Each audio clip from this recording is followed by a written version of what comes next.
بسم اللہ الرحمن الرحیم۔ السلام علیکم ڈیئر ویورز، آپ کے فیورٹ انفارمیٹو چینل فرقان ٹی وی سے آپ کی خدمت میں حاضر ہیں۔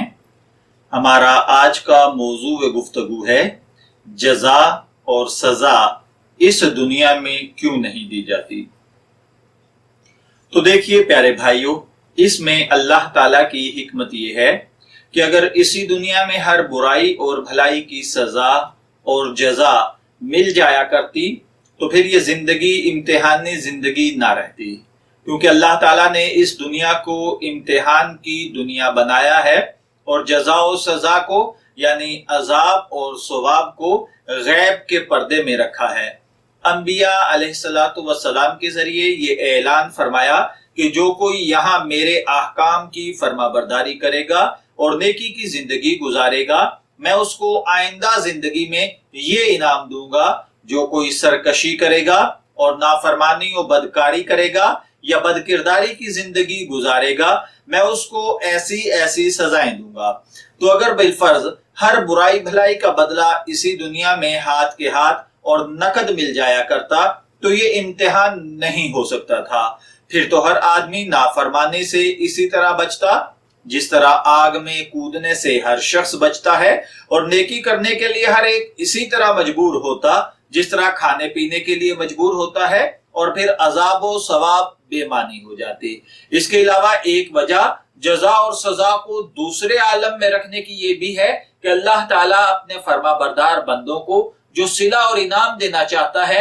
اور جیسی چین و آرام والی زندگی انہیں بخشنا چاہتا ہے، اس دنیا میں اس کا کوئی امکان ہی ممکن نہیں، اور اس طرح اپنے نافرمانوں کو وہ جو سخت ترین سزا اور عذاب دینا چاہتا ہے اس کی برداشت کی بھی ہماری اس دنیا میں طاقت نہیں ہے۔ یعنی وہ اتنا سخت ہے کہ اگر اس دنیا میں ظاہر ہو جائے تو یہاں کا سارا چین و آرام ختم ہو جائے اور یہ دنیا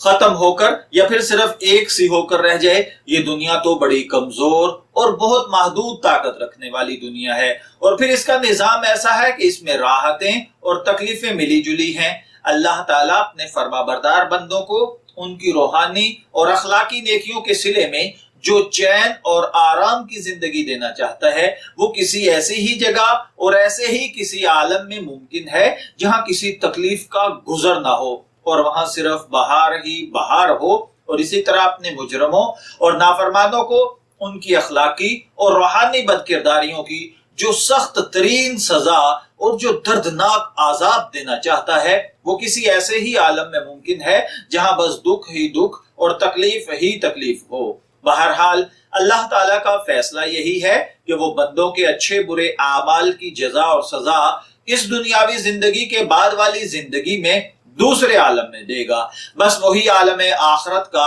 عالم ہے۔ اس کے دو حصے ہیں، ایک جنت ایک دوزخ۔ جنت میں اللہ کے انعام اور اس کے خاص فضل و کرم کا ظہور ہوگا، اور دوزخ میں اس کے صرف قہر اور غضب کا ظہور ہوگا، اور یہ دونوں ظہور اعلیٰ پیمانے پر ہوں گے، اور بس وہیں پوری الہی شان ظاہر ہوگی۔ میں دعا گو ہوں کہ اللہ تعالی ہمیں جنت کا مستحق اور حقدار بنائے، ہمارے گناہوں سے درگزر کا معاملہ فرماتے ہوئے ہمیں جہنم سے محفوظ رکھتے ہوئے جنت عطا فرمائے۔ اجازت چاہیں گے، پھر ملیں گے کسی نئے روحانی ٹاپک کے ساتھ، تب تک کے لیے اللہ حافظ۔